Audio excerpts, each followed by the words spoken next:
Super Mario Bros. 3. Where do I even begin to talk about this game? It's right up there with Super Mario World as one of the greatest Mario games ever made. Any amount of praise that could be thrown at the game has already been done so a million times already, but I guess I'll try. The development of Mario 3 actually began shortly after the completion of Mario 2. Lost Levels Mario 2, not USA. The game would be directed by Shigeru Miyamoto and Takashi Tezuka, who, instead of wanting to do another game that looked and played like the first game again just with new level designs, they actually wanted to rework everything about the game. And experimentation would begin at the very start of development, with Mario 3 initially starting out as an isometric platformer game, until the developers decided to go back on that idea and just make it a 2D side-scroller again, mainly because they just found it difficult to land jumps. While the isometric approach was abandoned early on, some elements of it would remain in the final game, like the checkered floor at the title screen. With a team of around 20 to 30 people working on the game, compare that to the 8 that worked on the original, they would do their absolute best to make Mario 3 more unique compared to the first game, along with still making the game feel fresh and new for the audience. While Lost Levels was more of a ROM hack, and despite Mario 2 USA being seen as an official sequel, Mario 3 would actually become more of a true follow-up to the first game, taking every element from the original and improving on it greatly. Japan would see Super Mario Bros. 3 released in October of 1988. Mario 2 USA was also released in October of 1988, which would sort of hamper the international release for Mario 3, but there was also another huge issue going on behind the scenes. Around this time, there was actually a shortage of NES ROM chips, which delayed the westernization of several Famicom games for a while, leading to the game not being released in the US for another 2 years. And before all the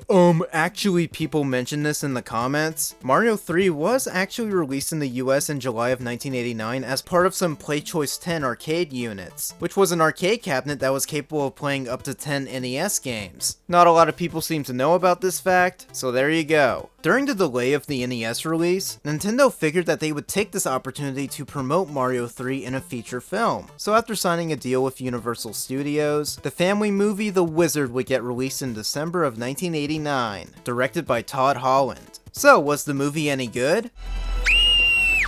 He touched my breast! No. Yeah, this movie's kind of a mess. I think my biggest issue with it is that it's kind of boring and feels weirdly unfinished. This was Todd Holland's directorial debut, and he's been pretty open about how unsatisfied he was with the final movie. He would apparently frequently contact Universal and try to argue with them that if they didn't cut down the script, then the movie was going to be too long, but I'm guessing the studio was on too strict of a deadline to rework the script again, so they just forced Holland to film everything. As a result, the movie ended up being over 2.5 hours long, leading to the studio having to cut out like 40 minutes worth of footage. This also meant cutting out important character development scenes that slowed down the pace of the movie. Basically, Todd Holland was a newbie in the industry, and a major studio like Universal felt that they could just boss him around and tell him what to do at all times. Kinda shameful. In case you guys were wondering, all the deleted scenes were finally released 31 years later on Shout Factory's 2020 Shout Selects Blu-ray release, so if you enjoy this movie in any way, then I recommend looking up these deleted scenes if you're curious. But getting back to the actual movie, I think the biggest strength is the cast. The 3 lead kids really try their best with the lackluster and oftentimes embarrassing material they're given, but they try making it entertaining at least. Also, is Christian Slater's character supposed to be a teenager? Because he doesn't really look the part. Don't get me wrong, he's a handsome young man in this movie, but I don't think he really pulls off what his character is supposed to be presented as. Honestly, this is less of a movie and more of a product. Not product of its time, just a product. There are tons of product placement for NES games everywhere, along with Nintendo power plugs, which is not shocking because Nintendo was endorsing the movie since the very beginning. An innocent little family flick, but essentially a theatrical Nintendo commercial in disguise as a feature film. But with that in mind, the writer clearly must not have had any experience with the actual Nintendo games because he just gets weird facts about the games wrong. Also, and this was probably Todd Holland's fault, but this movie is filled with those bits where people act like they're playing video games, and no matter what, it's so fucking cringy. They're just button mashing relentlessly. Have you ever actually met someone who played video games like this? Dog, you're not playing Street Fighter or some shit, it's just Ninja Turtles. But I also don't want to hold too much of this against Todd Holland. Island. It was his first movie, and he was also being bossed around by the studio over and over again. He would go on to direct 2 other movies that I don't think anyone's heard of, but he would thankfully have a more lively career in television, and even went on to win 3 Emmys, with 2 of them for directing episodes of Malcolm in the Middle. So good for him. Okay, so after all the cringy fake gaming scenes and the slack characters pulling a boring plot, the main fucking point of this movie was to advertise the release of an upcoming Nintendo game. At the grand finale during a video game tournament, the wizard would end up becoming many people's first glimpse of Super Mario Bros. 3. And I'll actually admit, the reveal is pretty fucking awesome even after 3 decades. Super Mario Brothers 3!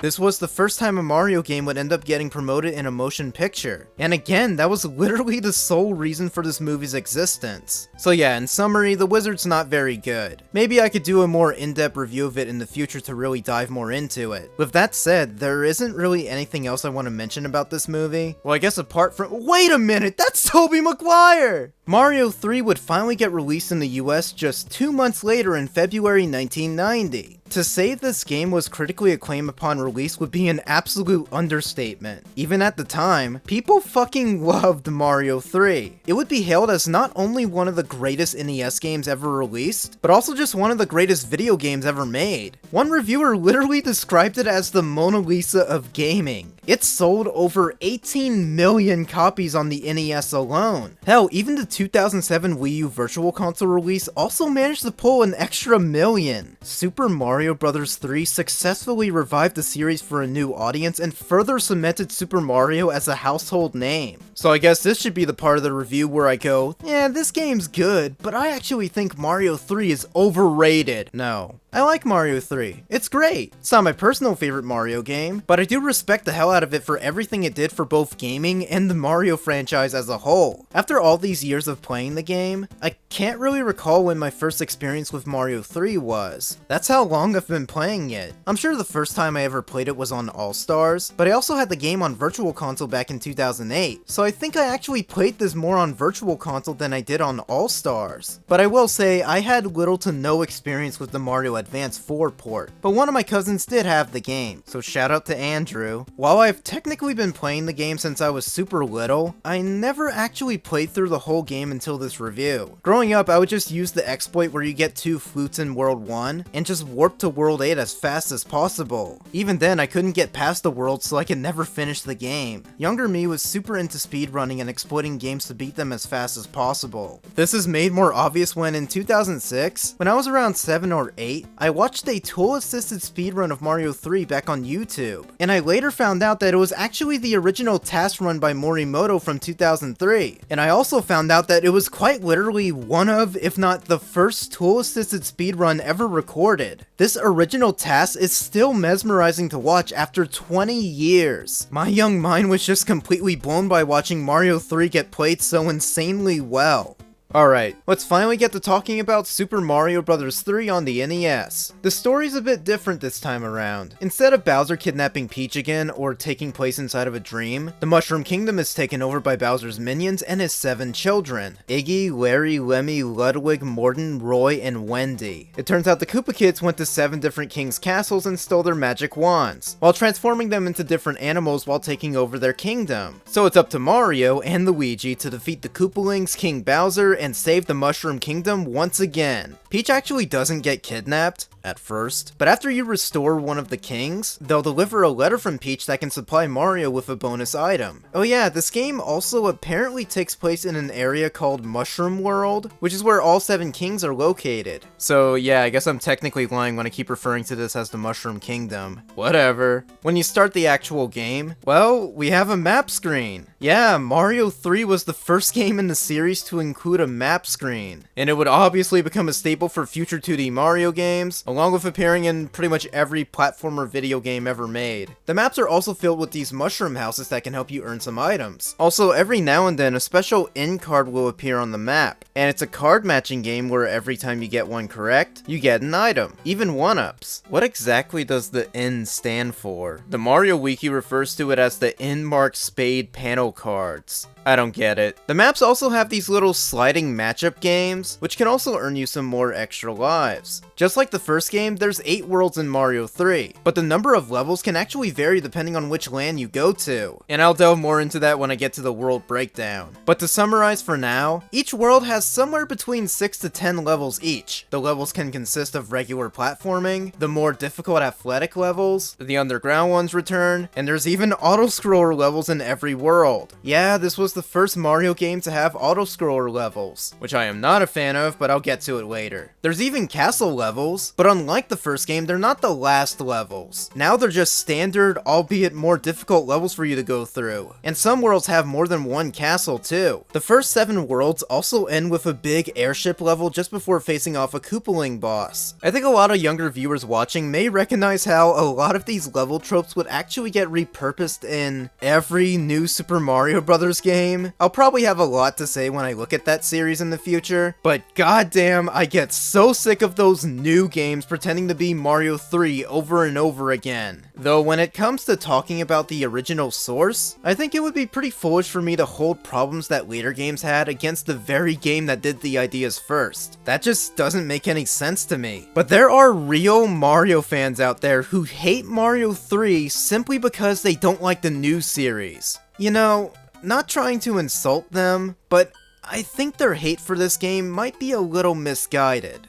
And stupid. Mario's controls were reworked for 3, and I'd probably consider this the best he's ever played. I have literally no complaints about it. The perfect controls make Mario 3 easy to go back and play nowadays. With that said, these levels are not an easy feat this time around. Like, they're not lost levels hard, but the difficulty definitely requires more skilled players to beat certain levels. I think James Rolfe in 2008 described this game's difficulty the best. This game kicks your ass till diarrhea comes out your dick. Poetic. Mario's moveset is the exact same, but now we have a power bar of sorts, which you can build up by running for a long time. Filling it up and jumping will kinda make Mario fly for a bit, which looks cool, but can also leave you open for enemy attacks. One small inclusion that's pretty cute is that Mario can slide on slopes now. It can even kill enemies in the way too. This game also introduces the ability to pick up Koopa shells, which you can use to break away blocks or even activate question mark blocks that are on the ground. Works pretty great in Mario 3, but god does it function way better in Mario World. When it comes to the power-ups, they're probably Mario 3's strongest inclusion, mainly for how some of these items wouldn't really get brought back. Obviously the Fire Flower's back, and it now tints Mario Sprite in orange. The Starman's also back, but it sucks shit in this game because it's way too short, which can prove to be completely unhelpful in certain levels that I'll get to later. At least the front flips look kinda cool. The last returning power-up is obviously the Mushroom, which grows Mario, but there is sort of a slight upgrade to it. Getting hit by an enemy will just turn him back into regular Big Mario, not shrink him down all the way like the first game. Very minor fix, but I really like it. For the new power-ups, first is the Super Leaf, which gives Mario a tail and little ears. This can let Mario float in the air by tapping the jump button over and over again, but if you run long enough to fill up your power bar, you can actually use the leaf to fly up in the air for a short time. It's pretty sick and can be used for shortcuts or getting past certain levels. There's another version of this power-up called the Tanuki suit, which functions the same, but gives Mario a full fursuit and can even give him a new ability to morph into a statue. I rarely use this version of the power-up though. Another update for the Super Leaf is the P-Wing, which you can usually get from Peach at the end of certain worlds. Using it will give you a full power bar for one level, which means you can use the Super Leaf to just fly all the way through a level without tiring out. Again, it only lasts for one level, or at least until you get hit by an enemy, but it's still a really fun power-up, and it's actually super helpful for skipping certain levels you don't like. Also, this next one isn't really a power-up, but there's one item you can find in levels called the Switch Blocks. The Switch can turn blocks into coins for Mario to collect. Get used to this item. It's gonna appear in practically almost every future Mario game. Next are some of the rarer power-ups that you don't really find until later on in the game. There's the Frog Suit, which you can start to find in mushroom houses around World 3 or so. The Frog Suit lets Mario hop around on land, but the true appeal of this power-up is that it greatly improves Mario's swimming. It's so helpful and cool. The other big power-up, which is also pretty rare to find, along with being a huge fan favorite, is the Hammer Suit. So you remember the Hammer Bros from the first game, well, they're back for this game too. And a lot of them can be found on the map waiting to ambush Mario. But the hammer suit can let Mario shoot out hammers in a similar fashion to the fire flower. I said this earlier, but I never got to play through this whole game until this review, so I wasn't really fully aware of just why the hammer suit was so popular, but after getting to actually experience it, this power-up kicks ass. It is easily the best one in the game. Not only can it kill all the usual enemies, but even some of the more indestructible ones too. Holy shit, this is such a badass power-up and I want it to be brought back. It's right up there with the cape feather from World as one of my favorite power-ups of all time. What's really neat is that Mario can stack up his power-ups in the menu on the map screen, and you can select an item before entering a level, which is really great.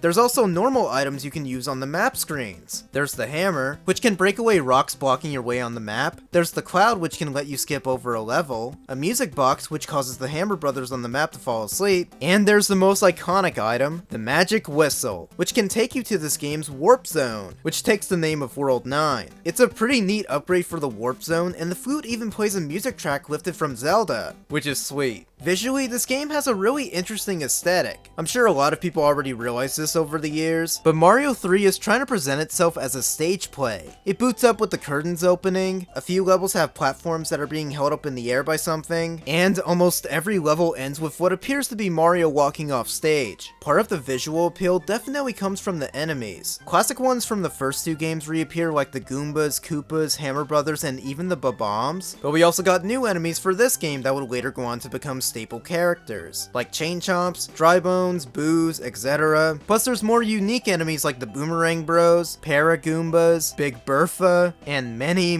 more. I love how a lot of the enemies can also be world specific too. This game graphically looks really solid for the NES. I think it's easily the best looking Mario game on the console. The only gripe that I really have is, I feel like the backgrounds can appear a little empty. This is definitely a product of the NES's limited color palette, but when I think of 8-bit Mario 3, I can't help but think of just blank backdrops with nothing in them. The character and enemy sprites are iconic again, but I'm not super crazy about Mario's black overalls. I don't know, it just feels a bit wrong looking back at it, especially after playing Mario 2, which did include the blue overalls. Another thing Mario 2 did better was definitely Luigi's sprite, but in 3, he's just Green Mario again. It's a little confusing that Miyamoto just sorta went backwards here, but the one thing that didn't go backwards is the soundtrack. Koji Kondo knocks it out the fucking park here with one of the best Mario soundtracks ever made. I can't name a single bad track. It's catchy, atmospheric, and fits for every part of the game perfectly. There are some rearranged versions of the Mario 1 Underground and Starman themes, but the rest of the soundtrack is completely original. Every map screen has a unique theme, the overworld and castle songs are new, the athletic levels have their own theme now, and the airship music is iconic.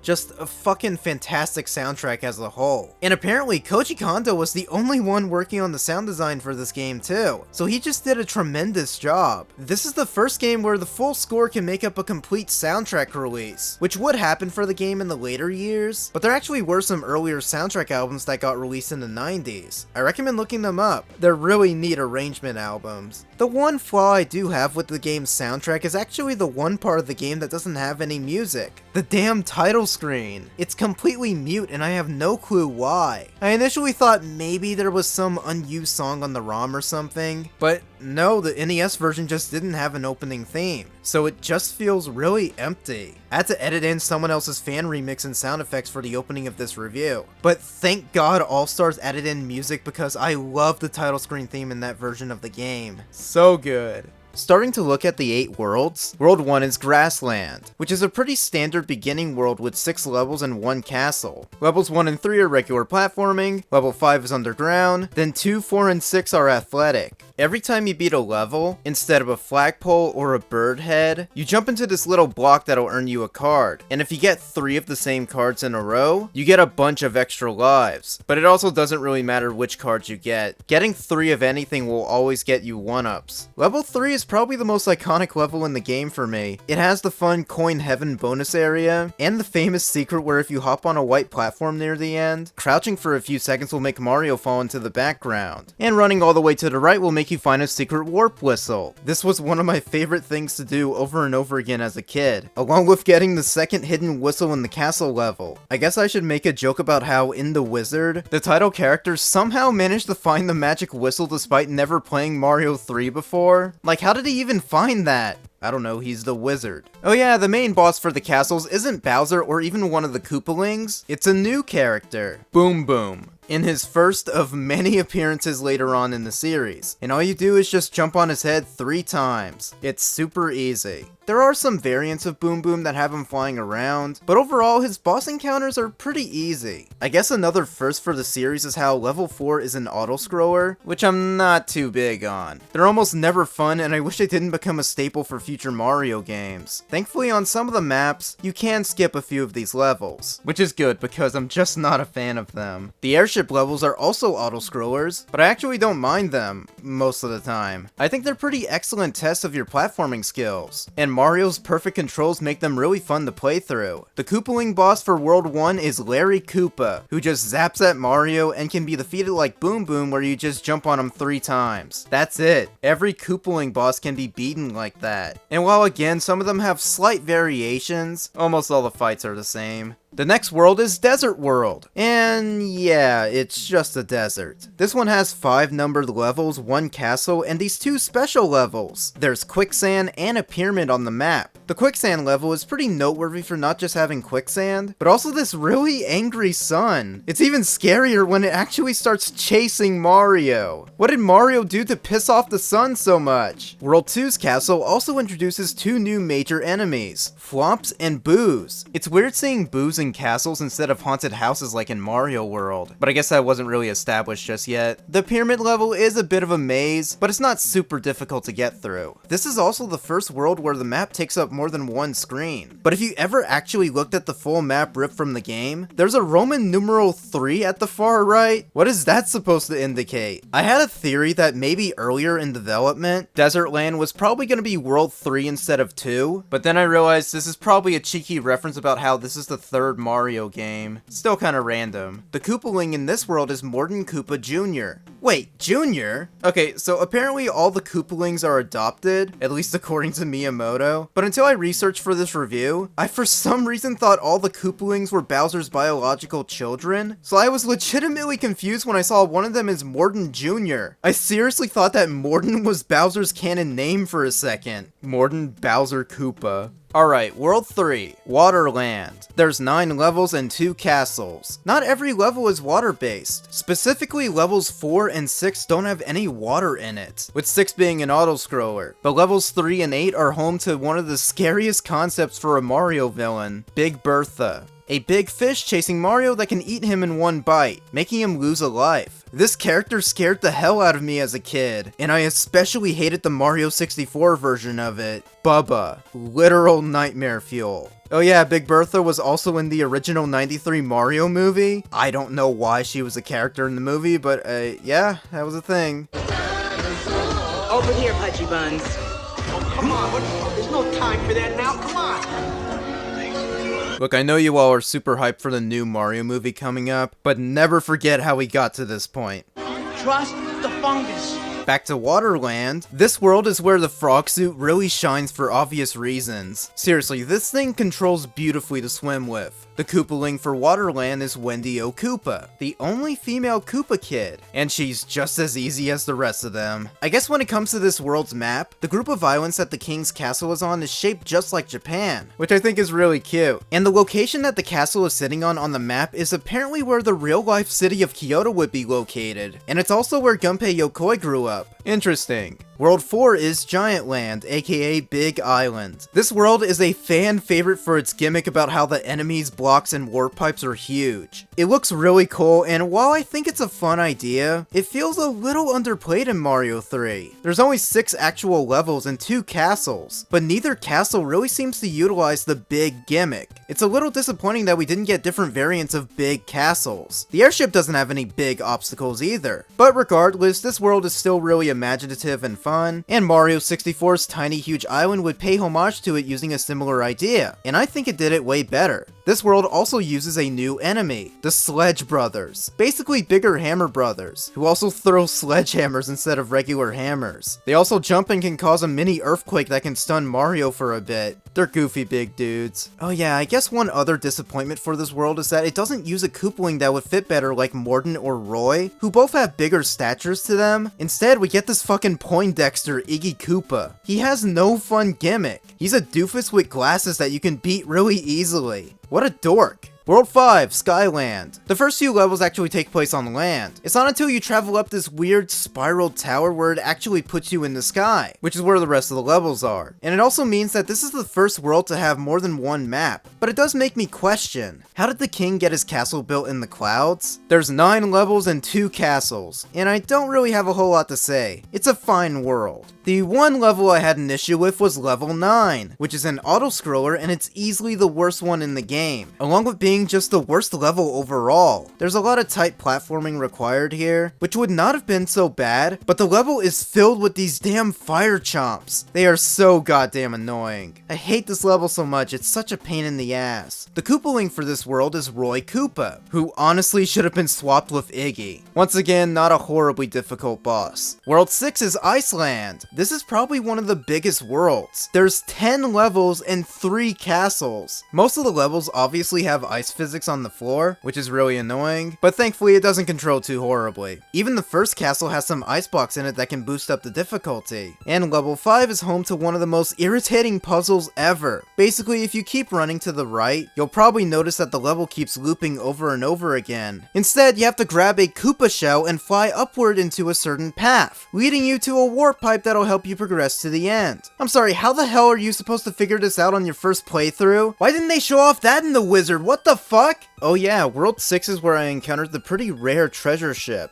which is basically an airship that has a bunch of coins on it. This treasure ship can pop up at random and it's pretty cool. The boss in this world is Lemmy Koopa, who unlike the other Koopalings, fights Mario while rolling around on a bouncy ball. He also has a few other ones that can bounce around to hurt Mario, and would this be the part where I mentioned it looks like the pentagram? I'm probably just thinking of that because of the famous AVGN episode, which I actually watched at like age 10 or 11 at the time. And I'll actually admit, from the perspective of a child that was raised Catholic, that episode actually made me avoid Mario 3 for several years because of all the satanic imagery in James's video, which is pretty fucking hilarious in retrospect. It's even more funny now because I'm agnostic and don't give a shit. World 7 is Pipeland, aka Pipe Maze, the last normal world of the game with 9 levels, 2 castles, and 2 extra Piranha Plant levels, which are fucking obnoxious. Mainly because there's these little munchers that are popping out of thin warp pipes, so you just have to carefully jump over them. It's really irritating. Levels 1 and 6 are probably my favorites in the world. I love the idea that you have to travel upwards into warp pipes. I really like that concept. And level 6 has these neat directional lifts. And pretty randomly, level 4 is an auto-scroller water level. So that isn't very fun. Shouldn't this be in World 3? But that's not even the worst level in this world. Level 7 is easily one of the worst in the game. Not because it's necessarily bad. Basically, there's a bunch of munchers everywhere on the ground, and you'll have to get a Starman to get past them. But like I mentioned earlier in this review, the Starman lasts for so little time, and it can make this part 10 times harder than it seriously needs to be. I'm serious, the Starman sucks so much shit in this game. Still easily the worst power-up in Mario 3. When it comes to the castles, Castle 1 had a weird puzzle for me to figure out, and I didn't really like it because it forced me to ditch the hammer suit, so it's easily my least favorite castle in the game. Castle 2 is a little better, and this might just be me being a dork, but is this part of the castle supposed to be a subtle callback to 8-4 in the Lost Levels? Does anyone else see this? Please let me know. The Koopaling for this world is Ludwig von Koopa. I hate that fucker's name, and thankfully he's the last Koopa kid in the game, and he's just as easy to fight as all his other adopted siblings. So after defeating the last Koopa kid, the king gives Mario another letter from Peach. Except it's actually a letter from Bowser, who says he kidnapped Peach again while Mario was busy saving all the other kingdoms. God damn it! Here we go again. Okay, the last world is Darkland, or Castle of Koopa, and it's hell. It's literally hell. Like, how the fuck else are you supposed to interpret this place? There's only 2 actual levels in a castle in the world, but they're not on the main map, map screen because this is the only world with 4 maps. The first map features a new type of level, tanks, which is basically an airship level except on the ground. When it comes to the second map, there are these 5 hand traps in the center, which you can actually avoid all of them if you're lucky enough, but if you are pulled down, each of these levels are decent challenges that don't really last too long. And at the very end, there's a jet level, which is basically a more difficult airship level since all the platforms are very tiny boats. This is definitely the most difficult auto-scroller in the game, but I'd honestly rather play the jet level again over level 9 in Skyland. Map 3 is where you're gonna find the 2 regular levels and the castle, though right when you get into map 3, you'll see that everything is blacked out so you can't see the entire screen. I'm gonna guess this was done to hide the fact that there are only 3 actual levels in World 8. Here's what the full map looks like without the filter, by the way. Both the regular levels are, again, decent platforming challenges. The castle's probably the one I remember the most because, like I've mentioned multiple times in this review, as a kid playing this game, I would just get the 2 whistles and go to World 8 as fast as possible. Well, I never really beat the game because I always got stuck at this very castle, mainly because there's a puzzle that you have to figure out. There's a shit ton of doors placed everywhere and you have to find the correct one. You even have to use a switch item to make the correct door show up. Younger me was so stupid that I would either game over or just time out every time I got this far in the game. But moving on to the 4th and final map, you go through one more tank level, and this will unlock the door that leads to Bowser's castle. Well, we're at the final level in the game, and I'm kinda shocked at how short it actually is. Maybe I'm just a little spoiled by how later games' final castles would be a lot more grand in scope, and it's not like this level is super easy or anything, but once you find the perfect route, you can blow past this level super easily. What makes the castle great, however, is the final boss, Bowser. Unlike the first game where you have to jump over Bowser to make him fall into lava, and unlike all the other boss fights where you just jump on their head 3 times, the fight with Bowser is a bit more unique. Instead, you have to make Bowser crush the tiles on the floor until he eventually falls through it to his death. Like, at the time, this was such a cool idea for a final boss. It requires a lot of good thinking strategies and careful jumping to defeat Bowser. Nothing is more satisfying than getting King Koopa to fall right through the floor. Even the sound cue is really sick, and it makes it feel so gratifying finally beating the entire game.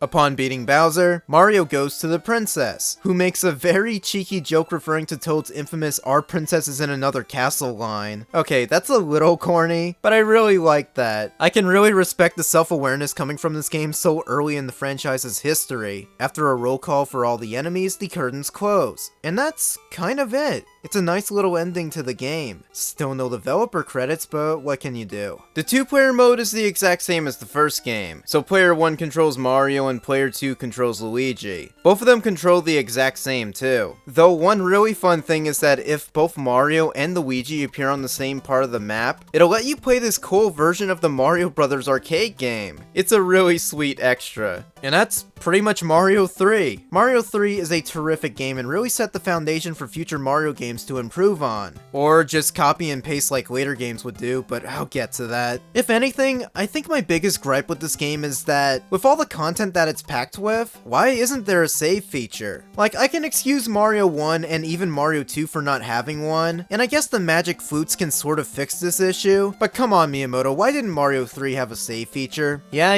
emulators makes this not an issue at all, but at the time, especially in 1990 of all years, we had games like Zelda that was putting save batteries into the carts, so what the hell was Mario 3's excuse? But hey, Mario 3's great, it's iconic, it's good, you know that. So I have nothing else to really say about the original NES version. Mario 3 would get re-released on the Virtual Console for Wii, Wii U, and 3DS, which I actually forgot to mention for the other games in my previous reviews. And of course, Mario 3 was one of the games that were chosen to be on the NES Classic Mini. It's also obviously on the NES Online app for Switch, which is what I use to record footage. I think I have the most experience with the NES version, and yeah, like I've said a million times at this point, it's classic. But I also don't really have a huge attachment to it growing up. That goes to the Mario All-Stars version in 1993, which is what I first grew up playing. So I might be super biased when I say this, but I think this is the best version of the game. From the added title screen music, the save system, the improved visuals, music, tight controls, and just the overall charm and love clearly put into this version, I can't help but adore it. If there's any version of Mario 3 I'd easily play again and again, it's probably gonna be All-Stars. And of course, if you don't have the game physically, it is available through that weird Wii release in 2010, and can be played through the SNES app on Switch for $20 a year. But when it comes to the GBA port, Super Mario Advance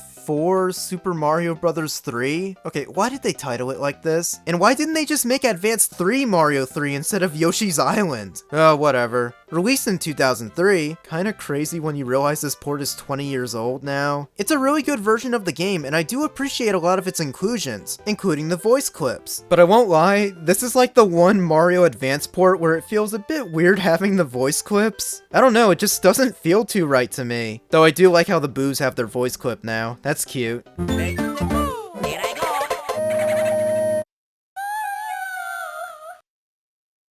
What was that? I think my favorite part of the port is the option to use both Mario and Luigi, because Luigi actually has a higher jump in this version, which is really cool. But the biggest new feature for this port are the e-reader levels, which can be played at the new e-world. In the original GBA release, you could use the e-reader attachment to unlock these special new levels made exclusively for this port. It includes remakes of Mario 1 levels, and some new challenges to do. It's a fun extra part of the game, and in one of the more cooler things that Nintendo's done, when this version of the game got ported to the Wii U eShop in 2016, they actually included all the e-reader levels. Yeah, they weren't lost. That's pretty freaking great, because I'm pretty sure a lot of fans might have assumed that Nintendo just wouldn't give a shit and just let these new extra levels get lost to time forever, especially considering their track record for this type of shit. So yeah, Advance 4 is a really solid version of Mario 3, but I still personally prefer the All-Stars version. I just have a bigger preference for it. Advance 4 also loses points for me because they removed Peach's joke at the end. Like, what the fuck? Why'd they get rid of it? Did you not want me to have fun? Shame on you, Miyamoto.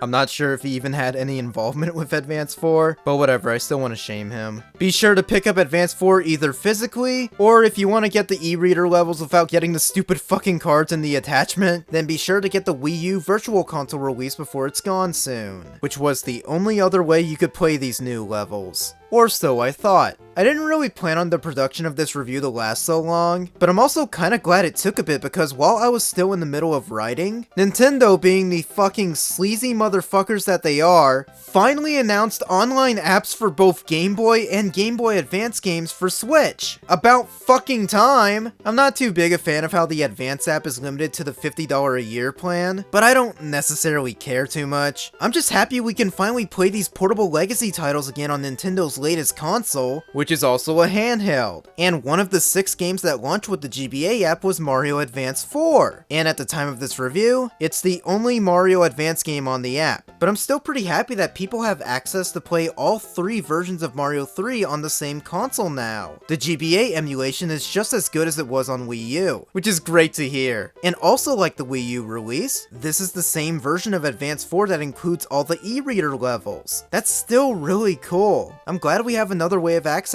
these exclusive levels again. That was probably the primary reason they launched the app with Mario 3 instead of the other ports. But I do really hope that the rest of the Advance ports get released on the app in the future. Honestly, adding any GBA game would be great, because while I am happy that this app finally exists, what the fuck was this launch library? Just 6 games available on day 1? That's so lame. Especially compared to how the original Game Boy app had 9 games. And one of them was Super Mario Land 2, but not Mario Land 1. Huh. Hope they add that one soon. Maybe I should look at these 2 games someday. Also, I know this is supposed to be a Mario video, but please, for the love of God, Sega, put the Sonic Advance Trilogy and Sonic Battle on the GBA app. I would love to play these games again on Switch. I'd especially love to play them online, because Nintendo actually handled that aspect really well. Oh my god, Sonic Battle Online would be so dope. Let's make that shit more popular than Smash Ultimate. Anyways, yeah, Mario 3 is a wonderful, wonderful game. So go play it if you haven't. Or play it again if you've already played it and liked it. I still prefer Super Mario World, but Super Mario Bros. 3 is still great. Legendary video game. I guess I'll see you guys in the next review whenever that is, and thank you for watching.